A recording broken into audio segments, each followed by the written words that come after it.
Good morning all students. आज हम class 7th की साइंस के चैप्टर 9 को रीड करेंगे।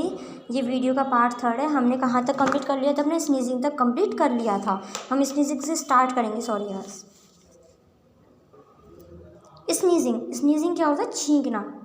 The air around us have various types of unwanted particles such as dust, pollen, smoke, etc. When we inhale such air, these particles are trapped by the hairs present nasal passage. However, sometimes these particles may get past the hair in nasal passage and may cause irritations in the lining of nasal cavities that causes us to sneeze, which in fact forceful expulsions of air. Sneezing removes the particles from the nasal cavity. Thus, sneezing is a method of preventing of the foreign particles from entering into our respiratory system.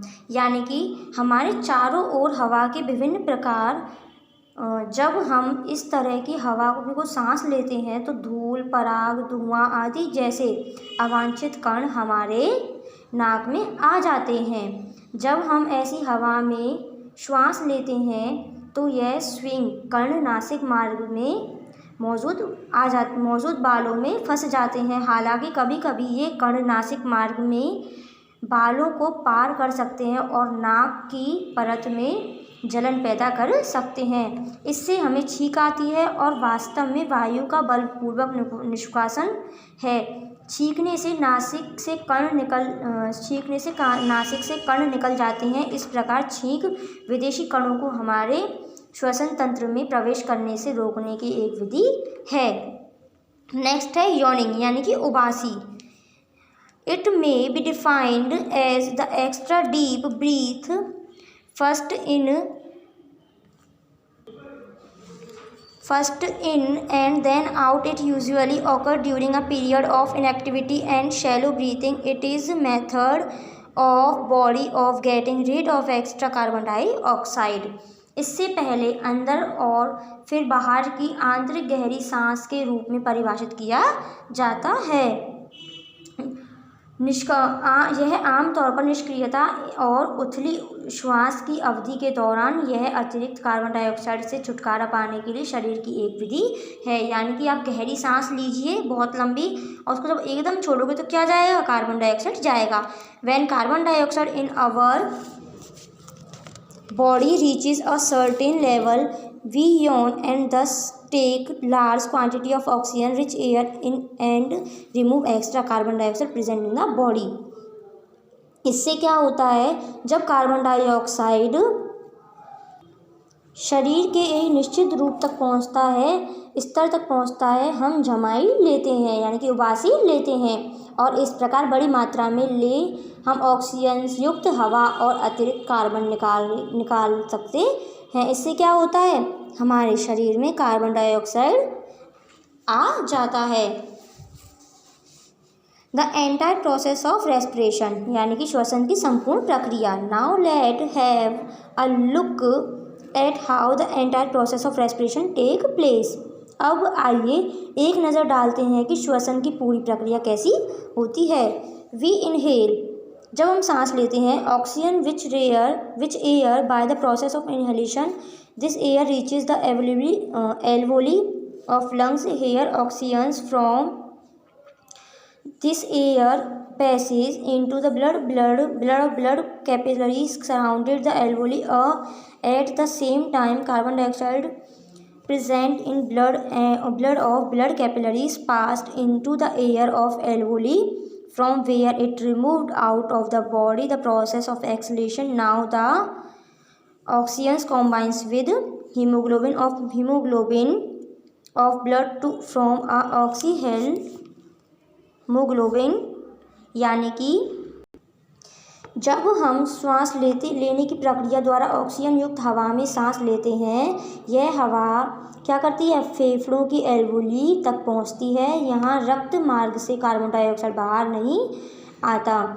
कोशिकाओं के रक्त में oxygen उसी समय के आसपास रक्त alveoli में आ जाता है। एल्वोलस में जीर के आदान प्रदान पर कोशिकाओं के रक्त में मौजूद कार्बन डाइऑक्साइड एल्वोली की हवा में आ जाती है, जहाँ से इसे सांस छोड़ने की प्रक्रिया कहते हैं। सांस छोड़ने की प्रक्रिया द्वारा शरीर से बाहर निकाल दिया जाता है। अब ऑक्सीजन रक्त में हीमोग्लोबिन के साथ मिलकर ऑक्सी हीमोग्लोबिन बनाती है। Oxygen is taken to various body cells और cells by blood. In this form only in the oxygen deficient cells oxyhemoglobin break down and provides oxygen of these cells। यानी कि जब इस रूप में जो हीमोग्लोबिन ऑक्सी हीमोग्लोबिन बनाती है तो इस रूप में रक्त द्वारा ऑक्सीजन को शरीर की विभिन्न कोशिकाओं में ले जाया जाता है। ऑक्सीजन की कमी वाली कोशिकाओं में ऑक्सी हीमोग्लोबिन टूट जाता है और इन कोशिकाओं को ऑक्सीजन प्रदान करता है। The oxygen taken by the cell utilized by them for oxidation of food, carbon dioxide is produced in this process which passes into blood of blood capillaries, carbon dioxide to the lungs from where the entire process start again। इसमें क्या होता है कि कोशिकाओं द्वारा ली गई oxygen का उपयोग जिसके द्वारा लिया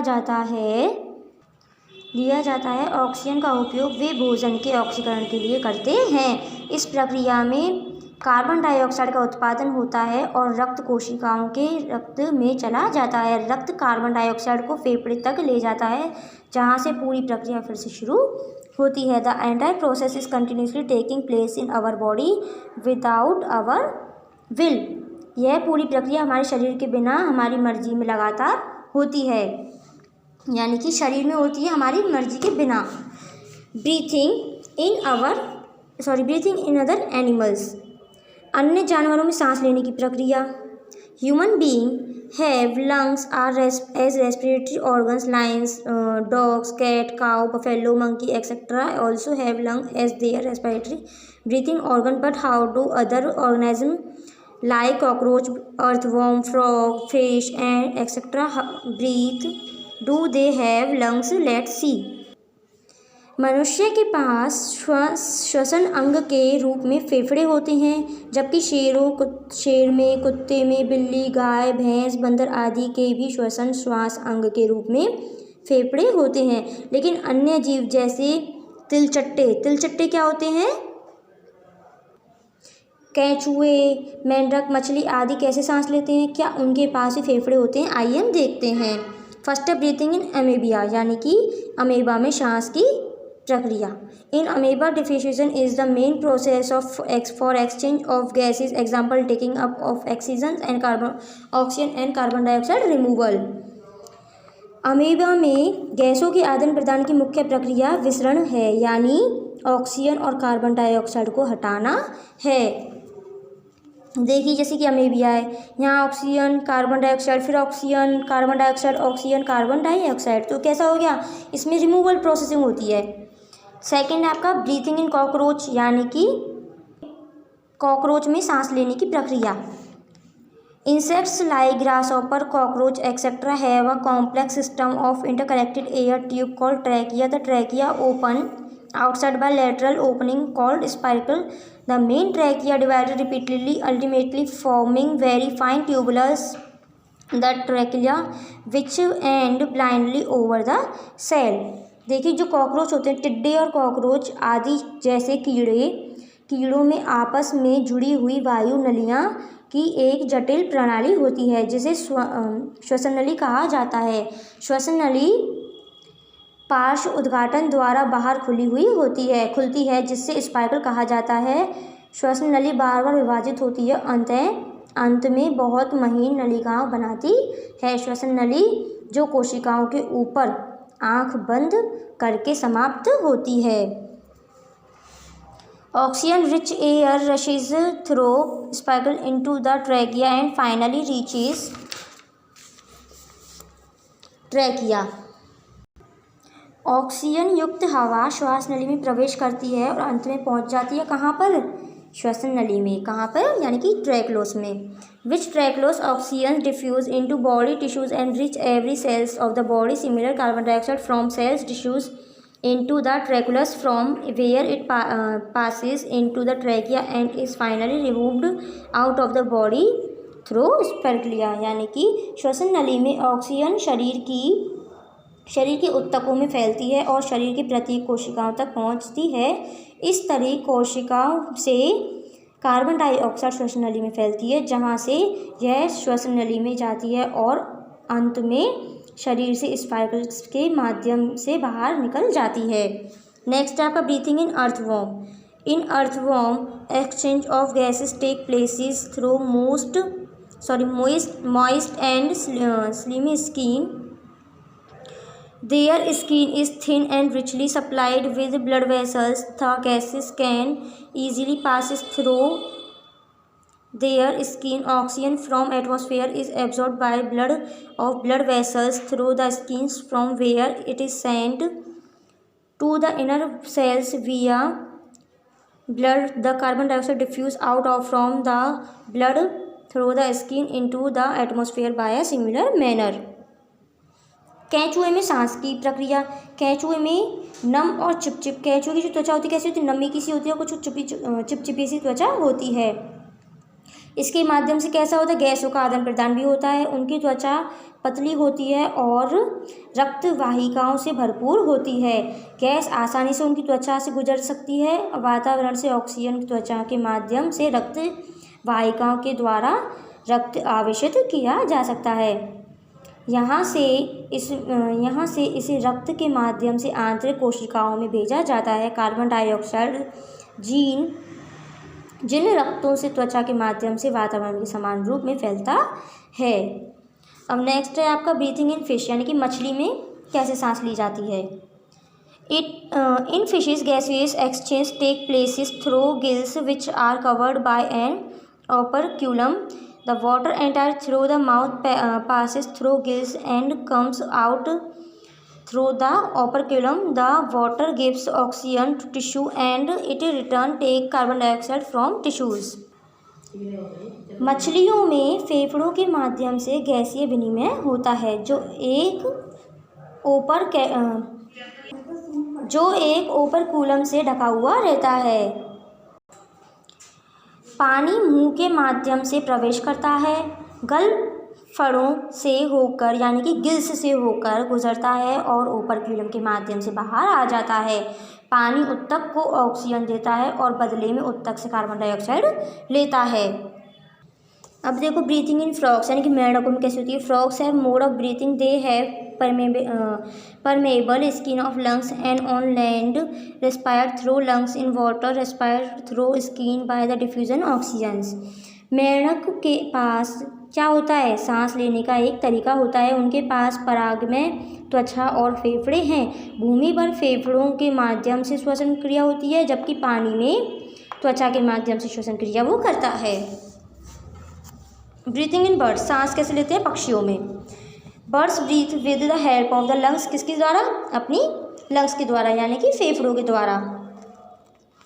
दे also have air filled sacs near the lung, the sacs makes their body light to fly and also aid in respiration.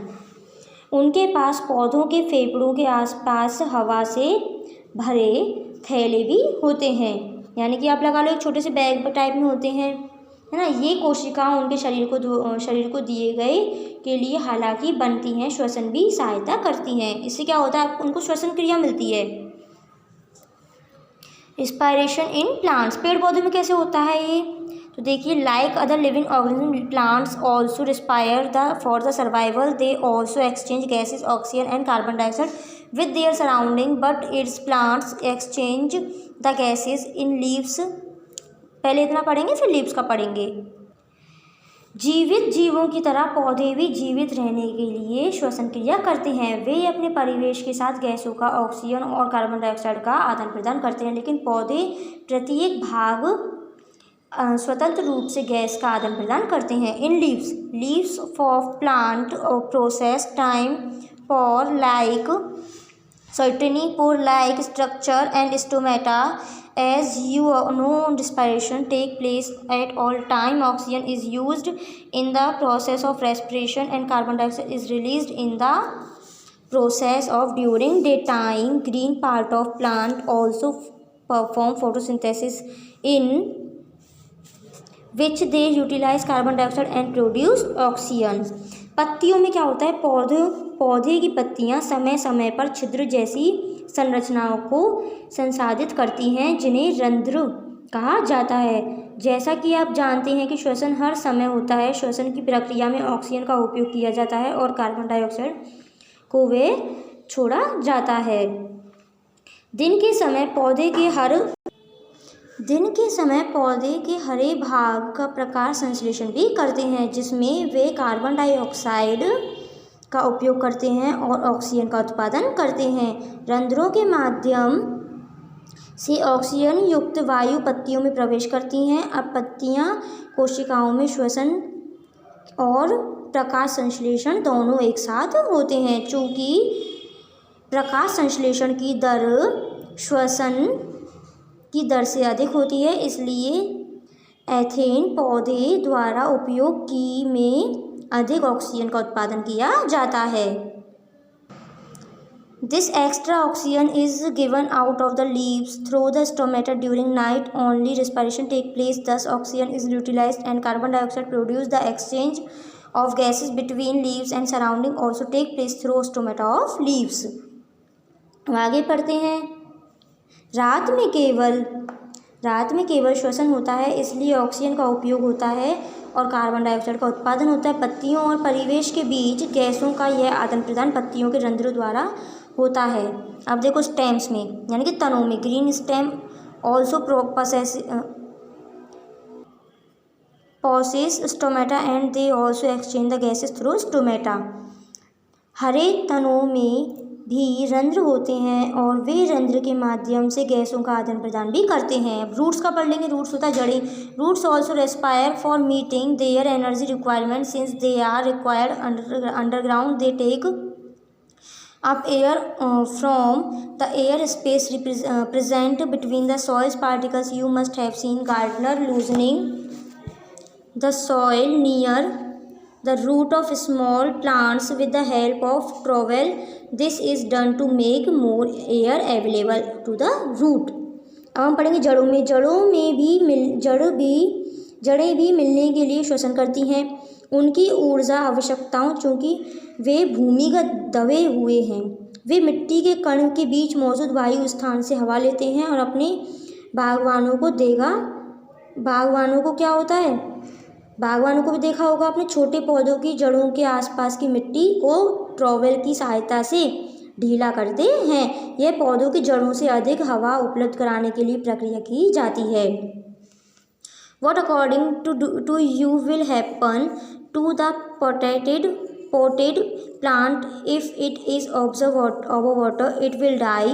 It is because the air spaces present between soil particles are occupied by water, as a result of which the roots are not able to respire। आपके अनुसार गमले में लगे पौधे का क्या होगा? यदि उसमें पानी भर दिया जाएगा, यह मर जाएगा। इसका कारण यह है कि मिट्टी के कणों के बीच मौजूद वायु संस्थानों में पानी भर जाता है, जिसके परिणाम स्वरूप जड़ें सांस लेने में सक्षम नहीं होती हैं।